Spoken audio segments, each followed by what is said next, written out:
사명이 있는 자는 죽지 않는다. 사명이 있는 자는 죽지 않는다 하는 말씀을 드리려고 합니다.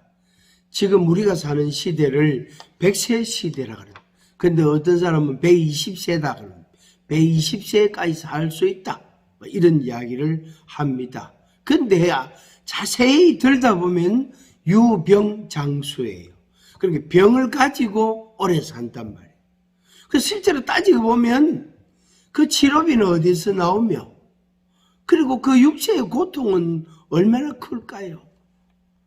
차라리 그 병 오기 전에, 말하자면 치매 오기 전에 그냥 이 세상을 떠나면 딱 좋겠는데, 어떤 사람은 치매까지 다 겪고 그 전에 여러 가지 질병을 겪고 고통을 당하고 치료를 하고 그러다가 치매까지 겪고 그리고 세상을 떠난다. 그러면은 경제적으로도 많은 손실이 있을 것이고 그 육체의 고통은 얼마나 클까요? 안타깝지, 그죠? 그래서 치매 오기 전에 그냥 가면 딱 좋겠는데 그것도 그게 마음대로 되는 겁니까? 하나님이 정해진 그 날이 있는데, 그 때가 있는데, 그 우리가 어떻게 임의대로 할 수 없단 말이에요. 자기 임의대로 하면 자기 생명을 결단내는 건데, 그거는 지극히 어리석고 교만한 것이 된단 말이에요. 100세 시대, 유병장수 시대, 이렇게 말합니다. 그래서 요즘은 참 오래 사는 것 같아요. 그래서 80, 90된 어르신들 이야기 들어보면은 안 죽는 걸 어떻게 합니까? 숨이 안 끊어지는데 어떻게 합니까? 그냥 살아야 되죠. 맞습니다.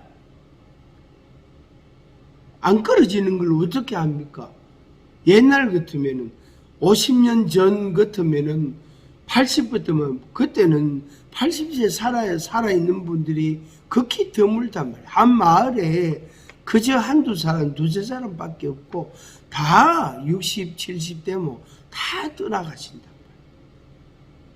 그래서 오늘날 오래 산다, 내가 살아있다는 것은 뭐가 있다는 거죠?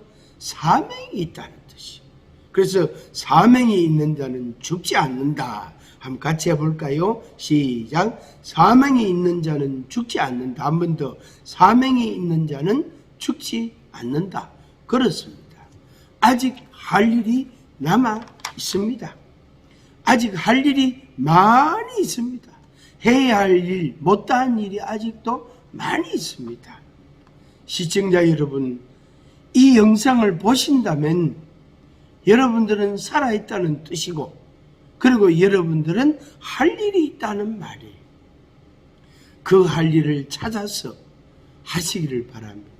잘 모르겠거든 상담도 받아보고 하나님께 기도도 해보고 내가 할 일이 뭡니까? 내가 못한 일이 뭡니까? 이렇게 하나님께 물어보세요. 그러면은 하나님께서 대답해 주시고 인도해 주실 것입니다. 인생이란 길고도 짧은데 내세를 준비하며 살아야 합니다. 아직 살아있다는 것은 할 일이 남아있다는 뜻입니다. 내세를 위한 준비가 부족하다는 말도 되는 것입니다. 이 말에 동의하겠습니까? 특히 사명이 있는 자는 죽지 않습니다. 시청자 여러분 가운데 하나님을 믿는 사람이라면 내 사명이 뭘까? 내가 아직 못다한 사명이 뭘까? 하나님이 내게 요구하시는 게 뭘까? 그것을 하루속히 찾으시길 바랍니다.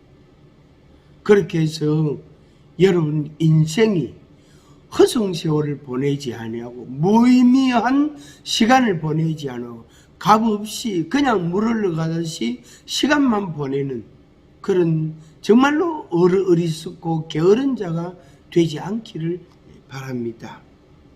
사명이 있는 자는 죽지 않습니다. 여러분은 아직 할 일이 남아 있습니다. 살아있는 모든 사람은 사명이 있습니다. 하나님께서 마음에 주시는 소명과 책임을 회피하지 마시기를 바랍니다.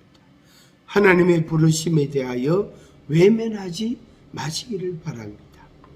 두렵고 고통스러운 회개의 날이 사명자를 기다리고 있을 수 있습니다.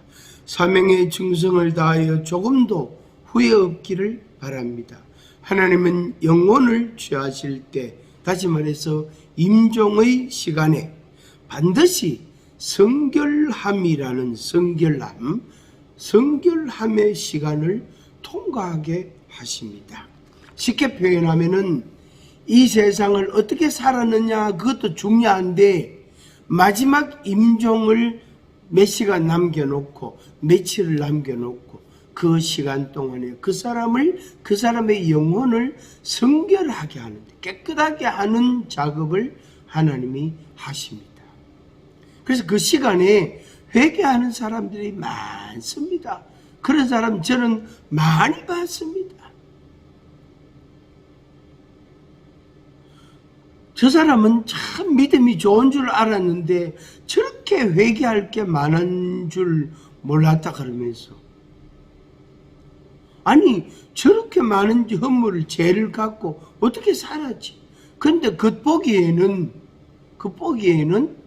어떻게 해요? 깨끗한 사람으로 보여졌단 말이에요.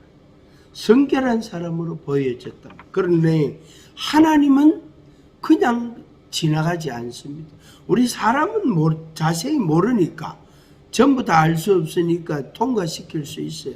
그러나 하나님은 통과시키지 않습니다. 하나님께서 사랑하시고 하나님의 백성으로 선택하신 구원자, 하나님이 구원하시는 사람이라면 반드시 성결이라는 시간을 통과하게 하십니다. 회개를 시킨단 말이에요. 에베소서 4장 1절에 너희가 부르심을 받은 일에 합당하게 행하여, 그렇게 기록되어 있습니다. 하나님께서 사모하는 영혼에게 만족을 주시며 헌신할 자들에게 권능을 주십니다. 영육간의 문제를 해결해 주시며 승리하게 하십니다. 그리고 반드시 그 사명을 다 감당하게 하십니다. 그러고 난 뒤에 그 사람을 데리고 가십니다. 천국으로 데리고 가신다. 오늘도 여러분들이 정말로 하나님이 나에게 원하시는 것이 무엇일까? 내게 바라시는 게 뭘까? 깊이 묵상해 보시고 하나님께 물어보시고 성령님께서 인도하시는 대로 여러분들의 사명을 잘 감당하시기를 바랍니다. 그리하여서 하나님의 나라 천국에서 많은 상을 받고 면류관을 얻고 하나님의 축복이 여러분 자손들에게 나타나기를, 이루어지기를 진심으로 축복합니다.